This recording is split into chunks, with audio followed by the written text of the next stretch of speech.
Hello and welcome to City Strolls, the series which takes your Grecians out and around Exeter and wonderful Devon to get to know a little bit more about them and the brilliant area where we live. You'll be able to read part of these interviews in the Grecian Matchday programme and then see the rest online, much as you're doing right now. Today we've taken a stroll down to Lympstone on the estuary to meet Ryan Woods to find out a little bit more about the City midfielder's career. So without much further ado, let's get into it.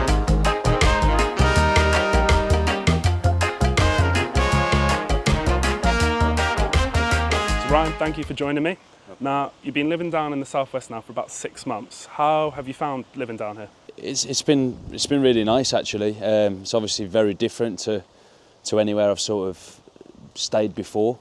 I stay 3-4 nights a week at times, depending on obviously the schedule of games and everything else. And then I try to get back up the road as much as I can to obviously see my family as much as possible. You live just a few miles from here in Lympstone, just over in Exmouth. Have you managed to do any sort of sightseeing or go down to the beach at all? I've been to the beach a couple of times. Like I say, when the missus and the kids come down, we've been down there then, and it's a really nice place, especially for the kids to go to. It's a great weekend away from them. It's almost like a little holiday that you go on as a kid.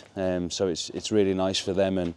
But other than that, I sort of do my training, do my work, and go home and relax really, and just chill out. Touched on it slightly there, but you have been all over the country. I think you played in a lot of different places. Yeah. How does the southwest, Devon and Exeter compare maybe to other places you played in? It's obvious. It's really beautiful down here. It is. It's obviously a lot more quieter than probably what I'm used to. Obviously being from near Birmingham and living in London a few times. So yeah, it's obviously very different, but it's beautiful at the same time, and it's just relaxing, to be honest. And like you said as well, so your family are still based up in Birmingham. Yeah. How does that work in terms of your own life, like splitting it between here and there? Luckily, my missus is very good at being a parent. Sometimes it's obviously a little tough for her having 2 girls to look after at home as well as 2 dogs, but we managed to work it last season when obviously I was on loan. And it's been okay so far this season. I mean, as I said, I try to get back up the road as much as possible whenever we get days off, or if the gaffer maybe gives me a little extra day off, just so I can go and see them and help out as wherever I can. But we're managing to make it work, so that's the most important thing. I want to take you back a few years now to the 2014-15 season when you were playing for Shrewsbury. Kind of like that's probably the first time I ever heard of you, watching City in the stands back then. And you were named in the League 2 Team of the Season alongside a City player there, Matt Grimes. Yeah. How were your first few years at Shrewsbury? Because you had a relegation and then a promotion, which is quite a lot to take in for a young player. It was brilliant for me. I mean, as you said, my first actual season as a breaking through was a relegation season.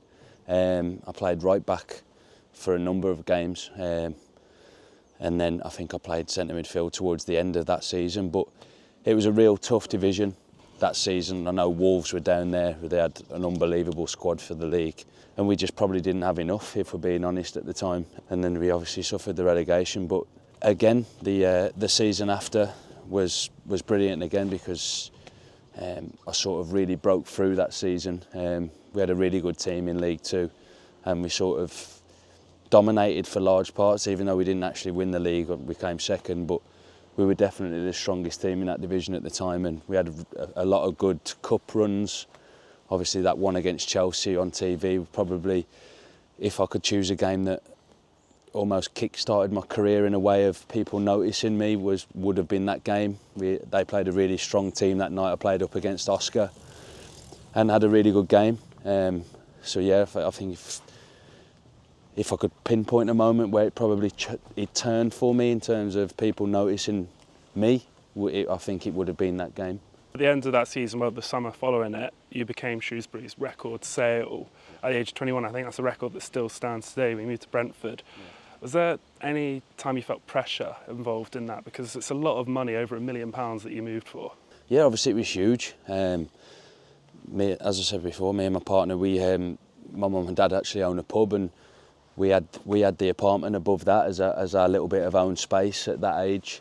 And then all of a sudden I'm moving to London.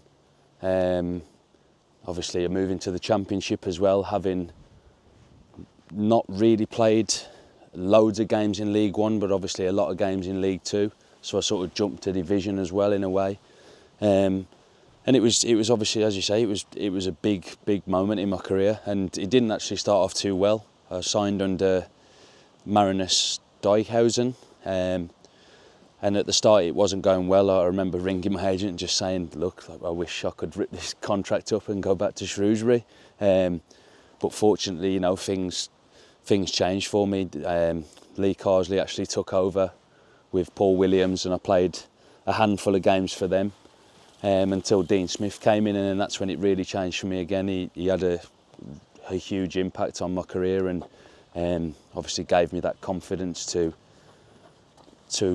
go again really, and obviously show what I was all about, especially in the Championship, and I had a really successful time under him. I was going to ask about that. You signed obviously under one manager and then he got sacked literally about 2 weeks afterwards. That must have been quite a shock to the system. Yeah, it was, but if obviously I'm being honest, the start that I had under him, it was probably a blessing in disguise for me. And you never really want to wish that on anyone, but that's me being honest. And as I say, it was probably the best thing that could have happened for me, because as I said, Lee came in. I managed to start playing some games in that division, and then Dean came in, and I looked back after that. In your 3 years at Brentford, I mean, it was definitely a success for you personally. I think we could say you won a couple of Player of the Season awards, you made well over 100 appearances for them, but you never quite managed to crack that playoff push while there at the Bees. How frustrating was it to always be maybe just on the edge? Yeah, very frustrating, because I think we all believed every year that we could do it, we could sneak into those playoff positions. I actually believe we had a stronger squad than the team that actually got promoted to the Premier League, and I still believe that to this day. They've obviously got some very good players they had some very good players in that squad, sorry, should I say. But I think the amount of talent that we had in that team, we should have definitely made the playoffs in one of those seasons, and then, you know, it's a lottery after that. It's who turns up on the day, and I think we would have definitely fancied ourselves to make the Premier League. Then what happened when you left Brentford? Because you were literally, well, you were Player of the Season there, a fan's favourite, and then you go from playing pretty much every game in one season to joining Stoke. Yep. What happened? Again, that started off polar opposite to Brentford. It started off unbelievable, really well. I remember making my debut against West Brom. I did well in that game, and then I remember starting against Sheffield Wednesday away, and it was probably one of the best games I've had in my career. I was really good that day. I won't mind obviously saying that. I don't say that very often, but yeah, I was good that day. And then I remember we played Rotherham away, and Gary Rowett just came to me, and Brian Shawcross was injured, and he just said to me, "Look, I want you to be captain today." And I was like, that's obviously a huge thing, you know. I've not long been at the club. There's some huge players at the club, like Jack Butland, Joe Allen. You know, there's huge names there on lots of money, and have had huge careers. So that was a big thing for me. But luckily, I'm someone who probably likes pressure, and I seem to thrive off it a little bit. And then we headed into the December period. I think we were 4 points off the playoffs, maybe. And for whatever reason, there was obviously a lot of money spent that window, but for whatever reason the club decided to change things under, obviously Gary got sacked, and then Nathan Jones came in, and it never really worked out for me the way I would have obviously liked. We didn't see eye to eye on a few things, but you know, that's football, and things like that happen. And then from then on we had a lot of different managers, and I ended up going on loan to obviously Millwall under Gary again. I suppose I never really got settled, because by the time I did get settled under Gary, there was a change of manager, and then I never really settled at all after that. And it was a shame, because the location was perfect. Obviously the club statue is huge. Everything should have worked, but you know, for reasons that you know, you look back on and you can be probably disappointed with at times, but that's football, and things happen in life, as everybody knows. You then began a bit of a period, I think up until now, you haven't spent more than a season at a club. Yeah. How difficult is that to settle into a team? I know the season is still a very long time, but to settle into a team and to settle into a club, you definitely need a bit more time than that. And that's the thing, I think I've always, since probably Brentford, I've always been at a club where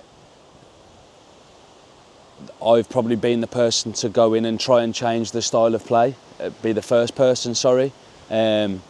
So again at Birmingham, Lee Bowyer obviously signed me to, Birmingham weren't really known as a real footballing team, so that was going to be a big change that season, and we were going to try and adapt a new style of play and things like that. And again, that didn't work out. There was a change of manager again. And then John Eustace came in, and he was great, to be honest with you. But you know, the offer from Hull came in, and it was something that I thought that looked a really, really good project, and you know, something that I wanted to go ahead with, really. How does that affect you though mentally, not really being like at one club? Because I know, for example, at Birmingham, I don't think they wanted you to leave, but I think it was more like the outside finances at the club at the time. So it's not really your choice as such to move on. As you said, like I've just never settled really since Brentford, and that's really important for anybody. Never mind, you know, someone who's, luckily at Birmingham I never moved away from home, but somebody who probably has to move away from home, unsettle the family, unsettle their life that they've already got. That's the most important thing, is settling in as soon as possible and getting comfortable, getting your foot in the door, and then you can go and express yourself on the football pitch and training every day. So it's hard, and it did really affect me, to be honest with you. But as I said, you know, life's full of tests, and I've had tests. Don't get me wrong, my career's been ups and downs 100%, but I've loved a lot of it so far. Is that what then attracted you to City? Because we're a club that pride ourselves on the consistency and keeping things reliable at the same time. Yeah, 100%. I think I said when I signed that how it reminds me of Brentford, even like the tracksuits, the kit, everything's like very similar. And I just seemed to settle straight away. Obviously, the staff have been amazing with me, the gaffer's been amazing, and all the boys have been amazing with me as well. And something just clicked to me where I settled, and all of a sudden I started playing my best football again. And then obviously when you're doing that, you enjoy your job, and I've really enjoyed it since, and it's just been really nice to have that feeling back again of loving what you're doing every day, and actually looking forward to going in and doing what you love. And of course you're only 30 years old, Yeah. but in a relatively young squad at City you are one of the more senior players, and I think you've touched on it before in interviews, but are you enjoying that role of maybe passing on a bit of your experience to some of the younger players? Yeah, I am, yeah. That's something that I've probably has grown again this season. The gaffer's asked like quite a few of the leadership group to really take a hold of it, really, and for us to try and lead as well by example. And the lads are great. They're really good, as you touched on. I think that we've got a really good young squad, but everyone's willing to learn. And as I said before, you know, it's not just because we're more senior than them. We're learning too every single day, and I wouldn't be happy if I was going in and wasn't thinking that I was trying to improve every day, because I need to be in an environment that wants me to get better as well. And obviously that goes hand in hand with all the players. I think if you're going in every day and you're not learning or you're not trying to improve, then you're probably not in the right place. Finally, so obviously you signed a 2-year contract with City, you've got that stability. Yeah. Where do you see yourself in 2 years' time? What do you want to achieve at this football club? Well, ultimately I want to play in the Championship again. That's obviously my aim and my dream, and I obviously want that to be with this football club. I think the highest we've ever finished is 8th in this league. So if we can beat that, then ultimately we're in and around the playoffs. So you know, that's my aim. I'm not afraid to say that. I know obviously we're probably a small club in this division, especially with the clubs that have come down this season with huge budgets and huge amounts of players and things like that. But I fully believe in this team, and I think that once the young players have settled in a little bit more, we've got a lot of young lads on loan as well. But I fully believe that if we turn up on the day, we can beat anyone in this division. We just need to hope that we can turn up on more days than most other teams every single week, and if we can do that, then I'm sure we can have a successful season and hopefully surprise a lot of people. Amazing. Well, thank you for joining me on the City Strolls. Nice one, thanks very much.